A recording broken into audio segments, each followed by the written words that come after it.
ناظرین، 14 اگست 1947 کی صبح برصغیر کے غلام مسلمانوں کے لیے آزادی کا سورج لے کر طلوع ہوئی۔ اس آزادی کے لیے لاکھوں لوگوں نے جانیں قربان کی۔ ماؤں نے اپنے جوان بیٹے اس عظیم مقصد کے لیے قربان کر دیے۔ بہنوں نے اپنے بھائی کھو دیے۔ نہ جانے کتنے بچے باپ کی شفقت کے سائے سے محروم ہو گئے۔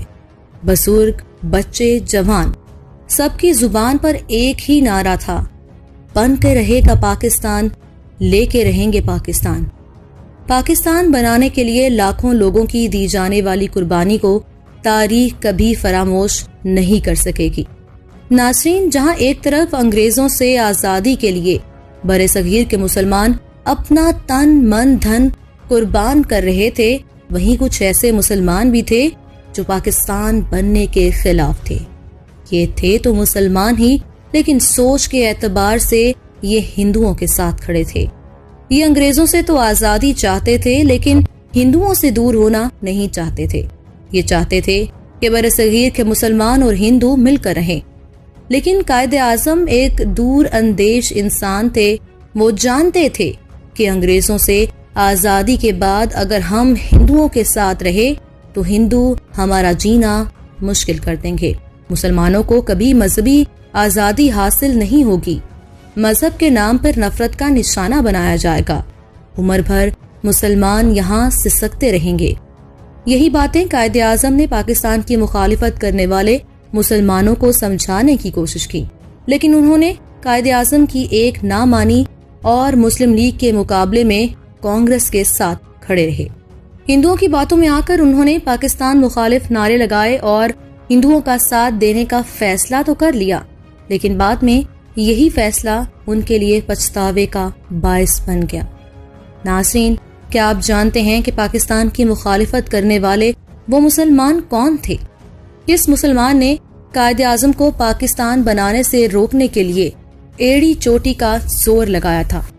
کون مسلم لیگ کی دشمنی اور کانگریس کی محبت میں اندھا ہو چکا تھا؟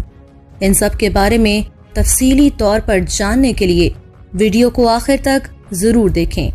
آج کے اس ویڈیو میں ہم انہی منفی کرداروں پر روشنی ڈالیں گے۔ ان میں سب سے پہلا نام آتا ہے ابوالکلام آزاد کا۔ مولانا عبدالکلام آزاد کا اصل نام محی الدین احمد تھا۔ مولانا آزاد 1888 میں مکہ معظمہ میں پیدا ہوئے۔ والدہ کا تعلق مدینہ سے تھا۔ سلسلہ نسب شیخ جمال الدین افغانی سے ملتا ہے، جو اکبر اعظم کے دور میں ہندوستان آ گئے تھے۔ 1857 کی جنگ آزادی کے بعد مولانا آزاد کے والد کو ہندوستان سے ہجرت کرنا پڑی۔ انہوں نے کئی سال عرب میں گزارے۔ 14 سال کی عمر میں علوم مشرقی کا تمام نصاب مکمل کر لیا۔ ان کی شخصیت ترقی پسند، سیاسی تخیلات اور عقل پر پوری اترنے والی مذہبی ہدایت کا گہوارہ اور بلند پایا سنجیدہ ادب کا نمونہ تھا۔ لیکن جب سیاست میں آئے تو جھکاؤ کانگریس کی طرف ہو گیا۔ مولانا ابوالکلام آزاد انڈین نیشنل کانگریس کے سینئر رہنما تھے۔ وہ بلند پایا خطیب، محقق، فلسفر، صحافی اور سماجی رہنما تھے۔ چونکہ ان کا تعلق کانگریس سے تھا، اس لیے ان کی سوچ میں بھی کانگریس ہی کا رنگ نظر آتا تھا۔ یہی وجہ تھی کہ مولانا ابوالکلام آزاد قیام پاکستان کے جد و جہد کے بڑے حریف تھے۔ نظریہ پاکستان کے بھی بڑے مخالف تھے۔ قائد اعظم کے مخالف جلسے اور تقاریر بھی کیا کرتے تھے۔ دو قومی نظریے کی تحریک کو ناکام کرنے کی انہوں نے سر توڑ کوشش کی، لیکن وہ ناکام رہے۔ ایڑی چوٹی کا زور لگانے کے بعد بھی پاکستان بننے کے خواب کو شرمندہ تعبیر ہونے سے نہ روک سکے۔ ہزار مخالفت کے بعد بھی جب پاکستان ایک حقیقت بن کر دنیا کے نقشے پر ابھرا تو مولانا نے پاکستان آنے کی بجائے بھارت میں ہی رہنے کو عافیت جانا۔ تقسیم ہند کے بعد مولانا ابوالکلام آزاد بھارت کے پہلے وزیر تعلیم بھی رہے۔